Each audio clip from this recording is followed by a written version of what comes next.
In this episode, $1 million ideas, bad math, and the problem with politicians.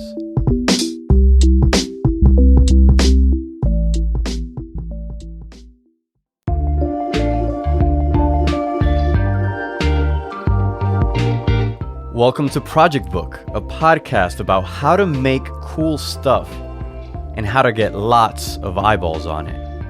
Whether it's a business idea, your art, or your service in the community, tune in for insights on how you too can leave your mark, one project at a time.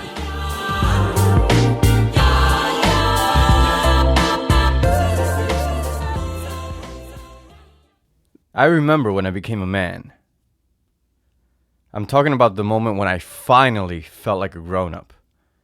I had signed a lease for an apartment, so I was leaving my parents' house once, and I was determined for all.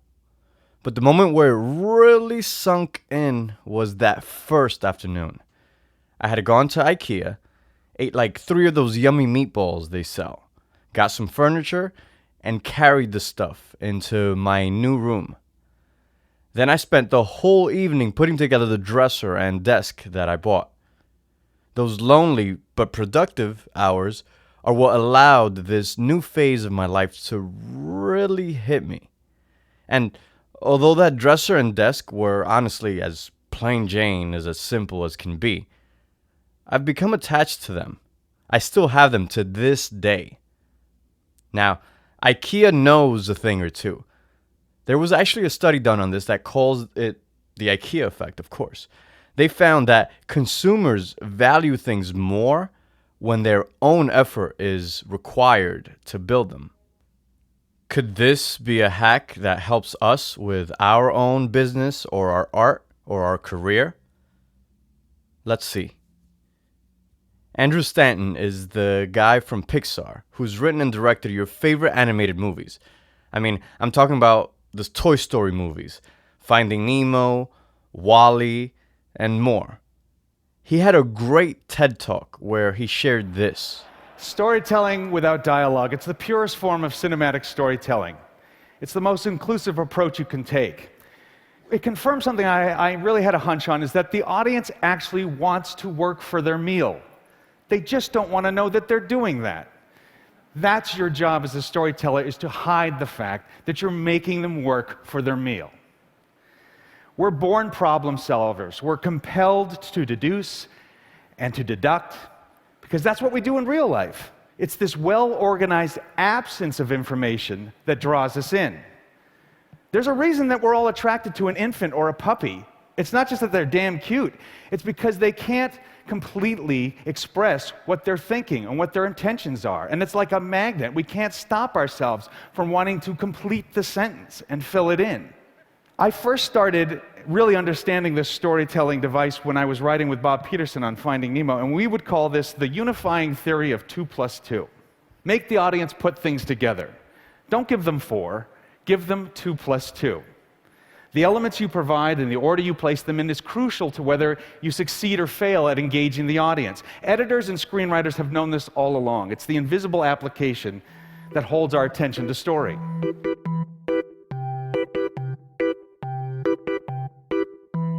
This concept of 2 + 2 instead of 4 is powerful stuff. It holds for almost anything. As a kid, I was obsessed with the Choose Your Own Adventure books. You remember these. At the end of a chapter, you were given 2 or 3 options of what the character should do. You would choose. And then, depending on your choice, you would go to a different page number in the book. I loved these. They were kind of like video games, but in book format. The books gave us all the ingredients, but we ourselves were responsible for adding them up. This was the thrill of it all, the fact that you participated in making the story. Malcolm Gladwell knows a thing or two about keeping an audience's attention. Here's a clip from his masterclass, which I love, where he talks about just that, how to keep a crowd engaged. So I liked to do puzzles as a child, jigsaw puzzles. But I always I always wondered why I liked doing jigsaw puzzles.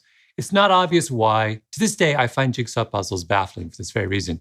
I am drawn to them, and I see other people are drawn to them. In fact, this summer, my family took a big vacation. There was an incredibly complicated jigsaw puzzle. And we were in the French countryside. It was gorgeous. There was like castles, there were walks to do. And huge numbers of hours were spent in this kind of dark and dingy living room of this house we were in, working on a puzzle that we could have worked on anywhere, right? The puzzle was more fascinating to us than the French countryside. Now, that's pretty powerful stuff, right? That suggests there's something about a puzzle that has a hold over our imagination in a way that's not obvious. I mean, simply putting pieces together. And by the way, the puzzle's not even a grand, like there are certain kinds of challenges that draw you in because there is a reasonable chance the problem can't be solved. A puzzle, there's 100% chance it can be solved. It was once in fact, you have the picture in front of you, right? So it's not even like it's some magical kind of high-end Einstein level problem you're dealing with. No.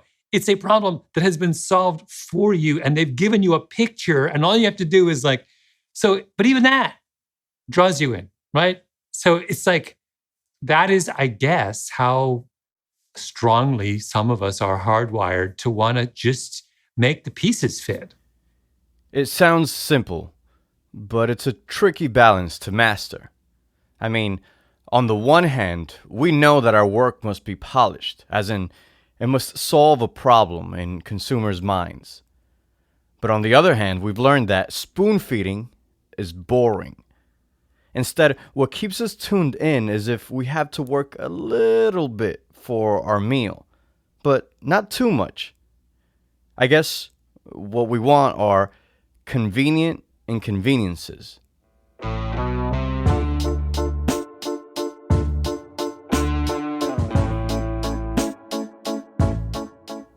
Let's look at corporate America. A store like Build-A-Bear, those little teddy bears that you make. In that store, you won't find the toy that you can pick up off the shelf and just take home. Instead, you have to choose a skin, then you wait in line to stuff your teddy bear. Then you choose eyes for it, accessories and clothes, and on and on and on. And once you're done, you walk out of the store feeling accomplished. Now, you essentially paid a higher price than normal teddy bears for what? To act like a factory worker for a few minutes? Think about it. You paid them for the privilege of being able to work, instead of the other way around. Participation is the key to success. This is the difference between going to a live concert where you pay $100 to attend and watching that same concert for free on YouTube. Being at the venue live means you're contributing to the energy. You're helping the artist tell their story. The singer says, "Put your hands up," and you comply. Then you're putting your lighters up. You're yelling when they tell you to yell. You're singing along. And you're doing all this with your friends. While at home, the video of the concert doesn't give you this thrill, which is why you can get it for free. And here's the good news. Involving the audience doesn't add more work for you, the creator. Instead, it takes away an extra step for you. Gary Vee says, start documenting instead of creating. Let the process be its own product. As Austin Kleon says, the process is the art.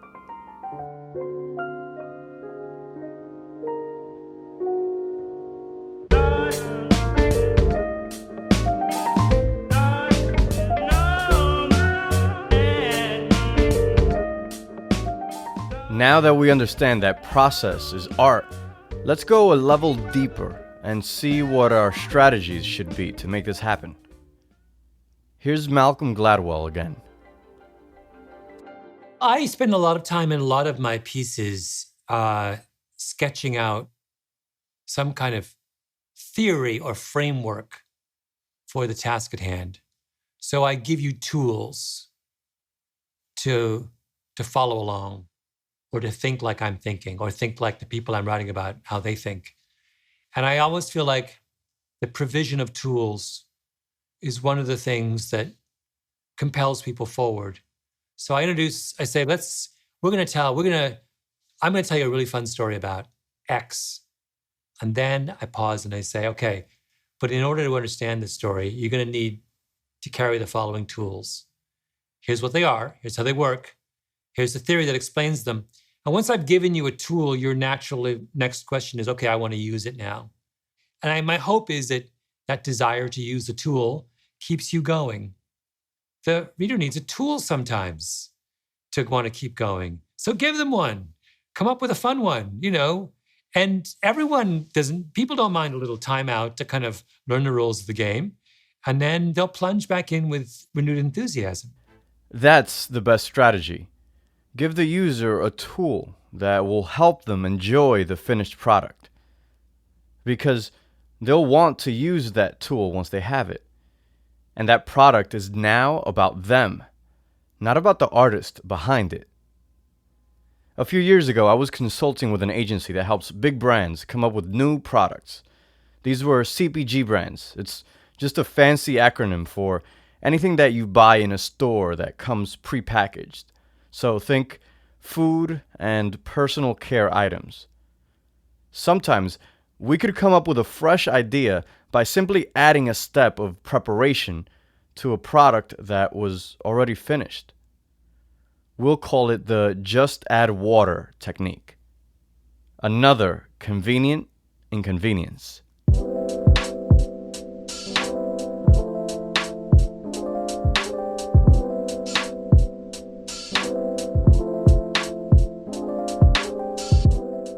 The Industrial Revolution brought about a famous quote that said, "People don't want to know how the sausage gets made."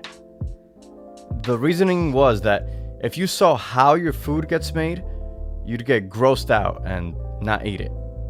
Now, that may still hold true about food, but for everything else, it no longer applies. And here's why. The problem that plagues society today is the same problem that plagues politics. We all have trust issues, like Drake. No one trusts anyone anymore. No one trusts politicians anymore. No one trusts big corporations anymore. And even the little guys like you and me can't sell our wares because we haven't gained trust from enough people that will buy. So 2 plus 2 is how we overcome this problem. If you involve people in your process, they will get to know you, and ultimately, they will trust you. Once you get trust, you get sales. It's automatic. Austin Kleon is the master at this. In his book, Show Your Work, he says, "By putting things out there consistently, you can form a relationship with your customers. It allows them to see the person behind the products. Audiences not only want to stumble across great work, but they too long to be creative and part of the creative process. By letting go of our egos and sharing our process, we allow for the possibility of people having an ongoing connection with us and our work, which helps us move more of our product." Now, I've started doing this. If you follow me on Instagram, you'll see that I post pictures of my outlines for these episodes. I even show video of me recording the podcast and how I edit the sound files on my computer. I'm being transparent so that you may see the work I put into it, and hopefully you'll trust me and tell your friends about it. Just tattoo this on your forehead. Do yourself a favor. Share something small every day. That's how you get started with this thing we call 2 plus 2. The rest will come to you naturally. Remember, your audience wants to work for their meal. We're born problem solvers. For your audience, their biggest problem is, who can I trust? And for you, as a creative, your biggest problem is, who can I help? When you use the 2 plus 2 approach, you're letting the problem work itself out. You will be able to one day make a living off of this because the whole will be greater than the sum of its parts. So soon, 1 plus 1 won't equal 2. Oh no. You'll find that for you, 1 plus 1 will equal 3. All the world knows what I'm saying. All the world knows what I'm saying. The world will find, the world will find, the world will find.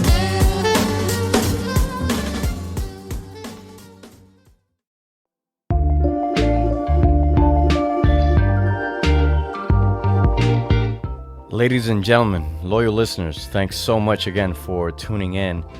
I feel like I'm on a roll now. I really know what I want to say, how I want to say it, and the process is becoming a lot more fun again. So thank you for tuning in. There's lots of ideas, lots of cool stuff coming up, lots of interviews lined up, so keep tuning in. And do want to give one announcement. I'll be going on vacation next week, so it's going to be about 2 weeks until the next episode. But guess what? You still have 56 other episodes to keep you company in case you want to catch up or revisit any of the old ones. So I hope you'll still keep sharing it with your friends, and I hope you'll still keep tuning in. But we will be back in a couple weeks. So until then, happy projects, happy business, happy writing, happy creating. Bye.